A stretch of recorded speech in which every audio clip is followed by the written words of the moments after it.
Hello dear students, welcome to VPIC online classes. How are you all? Hope you all are well. I am your physics teacher Kuldeep sir. Today I will teach you about new topic. तो आइए आज हम लोग नया topic पढ़ते हैं। इसके पहले आपने वीडियो में पढ़ा था न्यूटन का सार्वत्रिक गुरुत्वाकर्षण का नियम, जिसके बारे में आपको अच्छे से सब कुछ बता दिया गया था। ठीक है, एक बार फिर से रिवाइज करते हैं कि न्यूटन का गुरुत्वाकर्षण नियम होता क्या है। ठीक है, यानी किन्हीं दो पिंडों के बीच लगने वाला जो गुरुत्वाकर्षण बल होता है, यही तो बताया गया था। किन्हीं दो पिंडों के बीच लगने वाला जो गुरुत्वाकर्षण बल होता है दोनों द्रव्यमानों के गुणनफल के अनुपाती, दोनों द्रव्यमानों के गुणनफल के अनुपाती तथा उनके बीच की दूरी के वर्ग के क्या होता है, व्युत्क्रमानुपाती होता है। वर्ग के क्या होता है बेटा, व्युत्क्रमानुपाती होता है। ठीक है, तो आपको इतना करा दिया गया था। इसका फॉर्मूला था F = G m1m2/r²।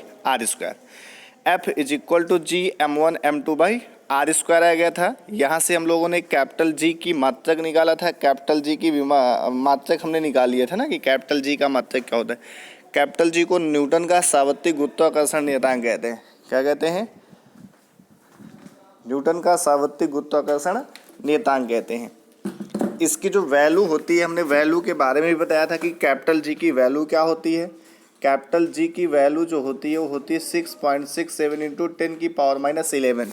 ठीक है, 6.67 × 10⁻11 होता है। ठीक है, इसके बाद हम लोग को पढ़ना था न्यूटन के सार्वत्रिक नियम का महत्व। ठीक है, इसका जो है महत्व क्या है, तो आइए हम लोग इसके महत्व के बारे में जानते हैं। गुरुत्व बल ही कृत्रिम उपग्रहों को चक्कर लगाने हेतु आवश्यक अभिकेंद्र बल प्रदान करता है।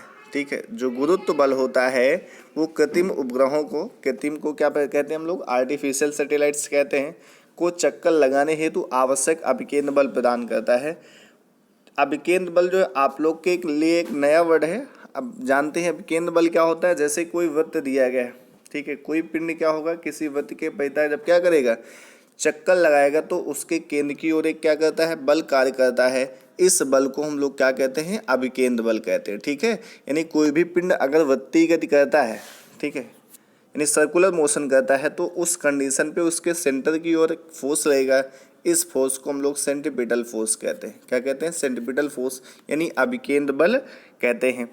इसका जो आपका दूसरा पॉइंट दिया गया है, दूसरा पॉइंट है आपका, गुरुत्व बल के कारण ही मनुष्य पृथ्वी पर आसानी अपनी गतिविधियां कर सकता है। ठीक है, यानी ह्यूमन की जो भी एक्टिविटी होती है वो अब गुरुत्व बल के ही कारण कर सकता है।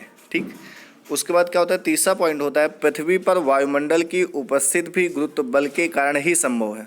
पृथ्वी पर वायुमंडल की उपस्थिति भी गुरुत्व बल के कारण ही संभव है। ठीक है, यानी जो वायुमंडल है, जो एटमॉस्फेयर है, ठीक है, कहाँ पे, अर्थ पे, वो किसके कारण संभव है, गुरुत्व बल के कारण संभव है।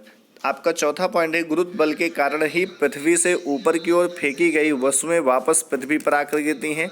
इसके बारे में हमने आपको बताया था। ठीक है, इसके बारे में सबसे पहले किसने देखा था, न्यूटन ने देखा था। इसकी पूरी थ्योरी हमने आपको बताई थी, कैसे होगा, क्या होगा, इसके बारे में मैंने आपको इसके पिछले वाले वीडियो में आपको बताया था ना कि कोई भी ऑब्जेक्ट अगर ऊपर फेंकेंगे तो पृथ्वी क्या करेगी, उसको अपने केंद्र की ओर खींचती है ना। वो फोर्स जो जिस फोर्स से खींचती है उस फोर्स को हम लोग गुरुत्व बल कहते हैं। क्या कहते हैं, गुरुत्व बल कहते हैं, यानी ग्रेविटी फोर्स कहते हैं। क्या कहते हैं, ग्रेविटी फोर्स कहते हैं। तो आइए देखते हैं गुरुत्व बल क्या होता है, ग्रेविटी फोर्स क्या होता है। पृथ्वी जिस बल से किसी वस्तु को अपने केंद्र की ओर खींचती है, पृथ्वी जिस बल से किसी वस्तु को अपने केंद्र की ओर खींचती है उसे पृथ्वी का गुरुत्व अथवा गुरुत्व बल कहते हैं। उसे पृथ्वी का गुरुत्व अथवा गुरुत्व बल कहते हैं। तो आपका ये था गुरुत्व था, ठीक है, गुरुत्वाकर्षण हो गया, न्यूटन के सार्वत्रिक नियम का महत्व हो गया। ये सारी चीज़ें आपको इस वीडियो में बता दी गई हैं। इसके बाद अगले वाले वीडियो में हम लोग नेक्स्ट टॉपिक पढ़ेंगे। Thank you, stay home, be safe, keep studying.